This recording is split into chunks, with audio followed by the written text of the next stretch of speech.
Hello guys, welcome back. So రీసెంట్గానే Apple కంపెనీలో మన తెలుగు వాళ్ళు ఒక స్కామ్ అనేది చేశారు. ఆల్మోస్ట్ 50 మెంబర్స్ ఉన్నారు ఈ స్కామ్లో. అసలు ఈ స్కామ్ ఏంటి అన్నది నేను ఈ వీడియోలో సింపుల్గా ఎక్స్ప్లెయిన్ చేస్తాను. సో ఈ యాపిల్ కంపెనీలో సిఎస్ఆర్ అన్న ఒక ప్రోగ్రామ్ ఉంది. దీని ఫుల్ ఫామ్ ఏంటంటే Apple's corporate social responsibility programme. So ఈ ప్రోగ్రామ్ ప్రకారం ఏంటంటే ఒక పర్సన్ కనుక ఒక ఎంప్లాయీ అంటే నేను కానీ మీరు కానీ ఆ యాపిల్లో వర్క్ చేస్తుంటే మనం ఈ ప్రోగ్రాంలోని ఎన్రోల్ అవ్వచ్చు. సో ఈ ప్రోగ్రాంలో ఎన్రోల్ అయినప్పుడు ఏం చేయొచ్చు అంటే మనం ఈ యాపిల్ కంపెనీ ద్వారా వేరే ఆర్గనైజేషన్స్ అంటే ఎస్పెషల్లీ నాన్ ప్రాఫిటబుల్ ఆర్గనైజేషన్స్ అని ఉంటాయి ఇక్కడ. సో వాటికి మనం మనీ అనేది డొనేట్ చేస్తూ హెల్ప్ చేయొచ్చు.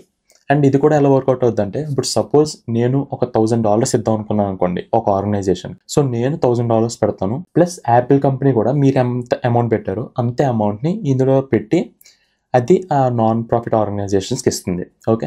అండ్ ఈ నాన్ ప్రాఫిట్ ఆర్గనైజేషన్స్ ఏంటంటే వేరియస్ పీపుల్కి హెల్ప్ చేయడానికి ఆ ఫండ్స్ అనేవి యూజ్ చేయొచ్చు. లైక్ బ్లడ్ డొనేషన్స్కి, అండ్ అలాగే హోమ్లెస్ పీపుల్ హెల్ప్ చేయడానికి, కిడ్స్కి, అండ్ అలాగే హెల్త్ మెడికల్ క్యాంప్స్ ఉంటాయి కదా, సో అటువంటివి ఎస్టాబ్లిష్ చేయడానికి, అండ్ అలాగే హ్యూమన్ ట్రాఫికింగ్ విక్టిమ్స్ ఉంటారు కదా, సో అటువంటి వాళ్ళకి హెల్ప్ చేయడానికి. సో ఇలా వేరియస్ పర్పసెస్కి ఆ ఫండ్స్ని ఇటువంటి నాన్ ప్రాఫిట్ ఆర్గనైజేషన్స్ అనేవి యూజ్ చేయాలి. సో ఇక్కడ మన వాళ్ళు ఏం చేశారంటే ఆ కాన్సెప్ట్ ఏదైతే ఉందో, సో ఇప్పుడు మనం ఎంత అమౌంట్ అయితే పెడతామో సో అంతే అమౌంట్ ఆ యాపిల్ కూడా పెట్టి ఆ ఆర్గనైజేషన్స్కి ఇవ్వాలి. ఓకే. సో ఇది బేసిక్ కాన్సెప్ట్. సో ఈ కాన్సెప్ట్లో ఉన్న లూప్ హోల్ మన వాళ్ళకి బాగా అర్థమైంది. అండ్ అలాగే ఇక్కడ తెలుగు ఆర్గనైజేషన్స్ కూడా ఉంటాయి. ఇటువంటి నాన్ ప్రాఫిట్స్లో తెలుగు ఆర్గనైజేషన్స్ కూడా చాలానే ఉన్నాయి. సో ఇక్కడ జరిగిన స్కామ్ ఏంటంటే ఈ ప్రోగ్రామ్ని యూజ్ చేసుకొని మన తెలుగు వాళ్ళ 50 మెంబర్స్ ఎవరైతే ఉన్నారో సో వాళ్ళు ఆ తెలుగు ఆర్గనైజేషన్స్తో కలిపి మనీ అనేది రొటేట్ చేసుకున్నారు. ఎలా అంటే ఇప్పుడు వీళ్ళు ఒక 10K పెట్టారు అనుకోండి. ఓకే. సో దానికి యాపిల్ వాడు ఏం చేస్తాడంటే ఇంకో 10K వేస్తాడు. సో అలా 20K కలిపి ఈ ఆర్గనైజేషన్స్కి వెళ్తాయి, రైట్. మళ్ళీ ఈ ఆర్గనైజేషన్స్ ఏం చేస్తాయి అంటే అందులో కొంత కమిషన్ తీసుకుని ఆ మిగతా మనీ అంతా కూడా మళ్ళీ వీళ్ళు ఎవరైతే ఉన్నారో సో వాళ్ళకి ఇచ్చేస్తున్నాయి. సో ఇక్కడ బేసిక్గా ఏం జరగాలి, ఆ మనీ అంతా కూడా ఎవరైతే హెల్ప్ కావాలో సో అటువంటి వాళ్ళకి ఈ ఆర్గనైజేషన్స్ ద్వారా హెల్ప్ అవ్వాలి.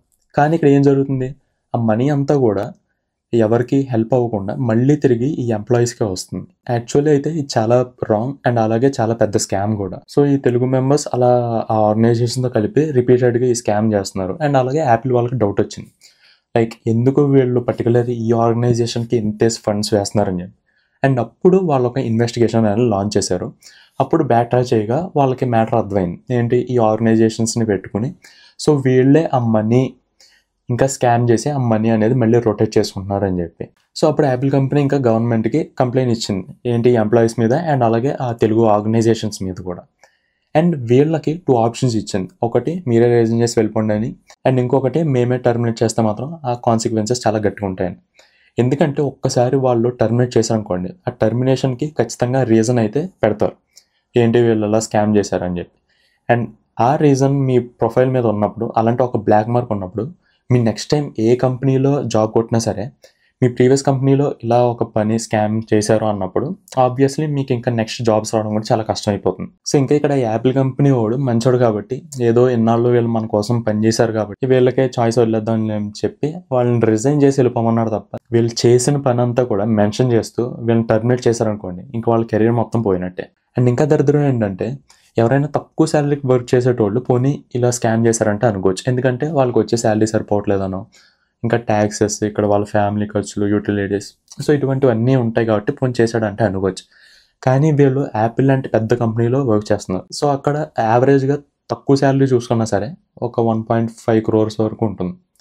అండ్ అది కూడా ఇందులో ఇంకా పెద్దవాళ్ళు senior level and manager level వాళ్ళు కూడా ఉన్నారు. సో అటువంటి వాళ్ళకి ఖచ్చితంగా 3 to 4 crores వరకు శాలరీ అనేది ఉంటుంది యాపిల్ కంపెనీలో. సో అంత శాలరీ కూడా సరిపోదు అన్నట్టు ఇంకా ఇటువంటి స్కామ్స్ చేస్తున్నారు. సో దీనివల్ల వాళ్ళకి ఇంపాక్ట్ కాదు. సో నెక్స్ట్ టైం ఆల్రెడీ మీరు చూస్తున్నాం కదా, సో ఇటువంటి పెద్ద పెద్ద కంపెనీస్ అన్ని ఎంప్లాయీస్ని లే ఆఫ్ చేస్తున్నాయి. సో ఇంకా ఇటువంటివి జరిగిందనుకో ఎస్పెషల్లీ ఇండియన్స్ తరపు నుంచి, సో అప్పుడు నెక్స్ట్ టైం వేరే ఇండియన్స్ని హైర్ చేసుకున్నప్పుడు కూడా ఆ ఇంపాక్ట్ అనేది చూపిస్తుంది. అసలు వీళ్ళు ఎంత మనీ స్కామ్ చేశారు అన్నది ఒక అసంప్షన్ వరకు చెప్పాలంటే వీళ్ళతో పాటు కొంతమంది చైనీస్, అంటే ఇంత ఎక్కువ మంది కాదు, జస్ట్ ఒక 5 members 6 members దొరికారు చైనీస్. సో వాళ్ళు ఈ ప్రోగ్రామ్ ద్వారా ఆల్మోస్ట్ ఒక 1 crore వరకు స్కామ్ అనేది చేశారు. సో వాళ్ళే అంత చేస్తే ఇంక ఇండియన్స్ 50 members ఉన్నారు. సో వాళ్ళు ఈ ప్రోగ్రామ్ ద్వారా రిపీటెడ్గా ఇంతవరకు ఎంత క్రోర్స్ అనేవి స్కామ్ చేస్తుంటారు మీ అజంప్షన్గా వదిలేస్తున్నారు. సో అది గైస్ జరిగింది. దీని మీద ఒక్కొక్కరికి ఒక్కో టైప్ ఆఫ్ ఒపీనియన్ ఉంది.